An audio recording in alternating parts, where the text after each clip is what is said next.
할렐루야. 사랑하는 대강의 가족 여러분, 오늘 하루도 하나님의 말씀과 동행하는 삶이 되길 소망합니다. 오늘 함께 나눌 하나님의 말씀은 고린도전서 14장 20절에서 25절 말씀입니다. 형제들아, 지혜는 아이가 되지 말고 악에는 어린아이가 되라. 지혜는 장성한 사람이 되라. 율법에 기록된 바 주께서 이르시되 내가 다른 방언을 말하는 자와 다른 입술로 이 백성에게 말할지라도 그들이 여전히 듣지 아니하리라 하였으니, 그러므로 방언은 믿는 자들을 유하지 아니하고 믿지 아니하는 자들을 유하는 표적이나, 예언은 믿지 아니하는 자들을 유하지 않고 믿는 자들을 유함이니라. 그러므로 온 교회가 함께 모여 다 방언으로 말하면 알지 못하는 자들이나 믿지 아니하는 자들이 들어와서 너희를 미쳤다 하지 아니하겠느냐.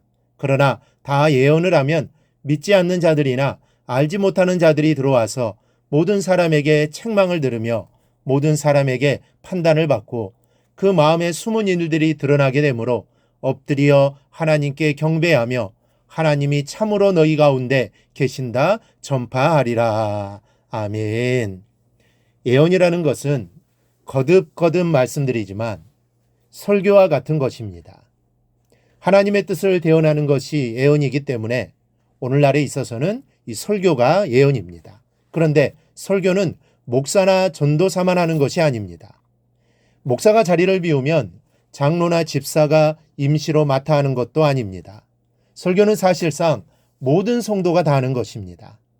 하나님 말씀에 담긴 복음의 진리를 쉽게 풀어 가르쳐 증거하는 것이 바로 설교이기 때문입니다. 그래서 오늘은 본문을 중심으로 예언, 곧 설교가 가지는 능력에 대해서 말씀을 드리고자 합니다. 먼저는 설교는 자기 자신을 보게 합니다. 이 사람이 가장 보기 싫어하는 것이 여러분 무엇인지 아십니까? 미워하는 사람일까요? 원수가 가장 보기 싫을까요? 아니면 배신자가 가장 보기 싫은 사람일까요? 사람이 가장 보기 싫어하는 것은 바로 자기 자신입니다. 이 사람은 자기 본래의 모습을 보기 싫어합니다. 자기의 실체가 어떨지 예상되고 두렵기 때문입니다. 이러한 현상은 그리스도인이라고 예가 아닙니다. 자신의 솔직한 모습 보기가 두려울 때가 있습니다. 하나님 말씀대로 살지 못하고 세상과 적당히 타협하고 또 적당히 죄지으면서 살아온 것을 다른 사람은 몰라도 자신은 알기 때문이죠. 그래서 예서 자신의 추한 모습을 부인할 때도 많습니다. 자신의 죄악된 모습을 기억하지 않으려고 하는 경향이 있습니다. 그러나 설교를 통하여 주어지는 하나님 말씀 앞에 서면 피하고 싶어도 또 기억하고 싶지 않아도 자신의 모습을 보아야 합니다. 잊었던 죄도 말씀을 듣는 가운데 떠오르고 다시 생각하고 싶지 않은 죄도 저절로 생각이 납니다. 하나님 말씀은 살았고 운동력이 있어 그 말씀이 우리 믿음의 양심을 일깨우기 때문입니다. 1907년 평양 대부흥 운동도 사경회를 통해 시작되었습니다.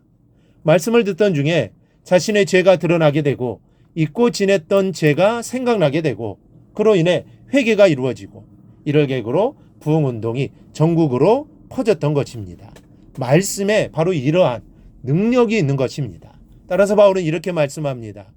다 예언을 하면 믿지 않느냐는 자들이나 알지 못하는 자들이 들어와서 모든 사람에게 책망을 들으며 모든 사람에게 판단을 받고 그 마음에 숨은 일들이 드러나게 되므로 예언하는 사람들에게 책망을 받고 판단을 받는다는 것이 아니라 예언하는 사람들의 예언하는 그 말씀에 의해 책망을 들으며 판단을 받는다라는 말씀입니다.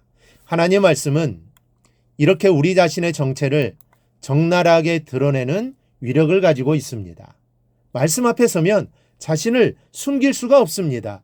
말씀 앞에서는 자신의 죄악된 모습을 보지 않을 수가 없게 되는 것입니다.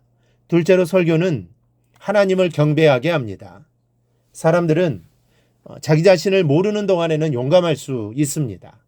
자기가 얼마나 죄인인지를 모르는데 하나님을 두려워하겠습니까? 또 하나님을 두려워하지 않는데 사람인들 두려워하겠습니까? 그래서 대개 하늘 높은 줄 모르고 교만한 사람을 보면 자기를 보지 못하는 장님들 뿐입니다. 자기가 얼마나 죄인인 것을 모릅니다. 그러면서 다른 사람들을 바보 취급하고 멸시합니다. 정작 바보는 자신이요 멸시받아 마땅한 자는 바로 자신인데 이를 모릅니다. 하지만 설교를 듣는 자는 다릅니다. 하나님의 진리를 듣게 되는 순간 사람은 자신의 죄악됨을 보게 됩니다. 그래서 하나님을 두려워하지 않을 수 없게 되고, 그래서 회개하게 되고, 그래서 하나님을 경배하게 되는 것입니다. 그래서 25절은 이렇게 말합니다.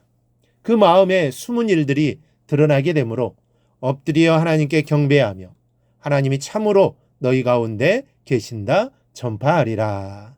사랑하는 여러분, 예배 때마다 마음을 비우고 귀를 열어 설교를 경청하는 것은 대단한 축복입니다. 누가 말씀을 증거하든지 그 말씀을 귀담아 듣는 것 또한 축복입니다. 그 말씀을 보기 싫어했던 우리 자신의 본 모습을 보게 하고 회개할 기회를 얻게 하고 하나님을 경배할 수 있게 하기 때문입니다. 여러분, 설교는 곧 나에게 주시는 말씀입니다. 다른 사람을 들으라고 주시는 말씀이 아니라 내가 들으라고 주시는 말씀입니다. 설교를 들을 때 다른 사람의 허물이나 죄악이 생각난다면 그 사람은 설교를 들을 줄 모르는 사람입니다. 내 죄악이 새록새록 생각나기에 다른 사람의 죄악은 생각날 겨를도 없어야 제대로 말씀을 듣는 것임을 기억하십시오. 하나님께서 말씀을 풀어내기에 들려주시는 것은 내가 내려하여금 내 본 모습을 보고 깨우치게 하시기 위함인 겁니다. 말씀을 들을 때마다 주시는 말씀에 자기를 비추어 자신의 참모습을 보는 성도들이 꼭 되시기를 바랍니다. 그리고 깨달은 진리로 하나님 말씀을 증거하는 사람들이 또한 되십시오. 나만 깨닫는 것이 아니라 진리를 알지 못하고 하나님을 알지 못하여 죽어가는 사람들에게 진리 대신 하나님을 증거해야 합니다.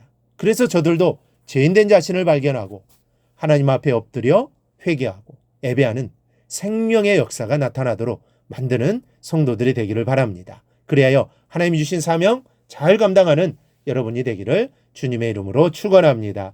오늘 묵상한 말씀을 굳게 잡고 삶으로 실천하며 살아내는 대강의 모든 성도들이 되기를 축복합니다.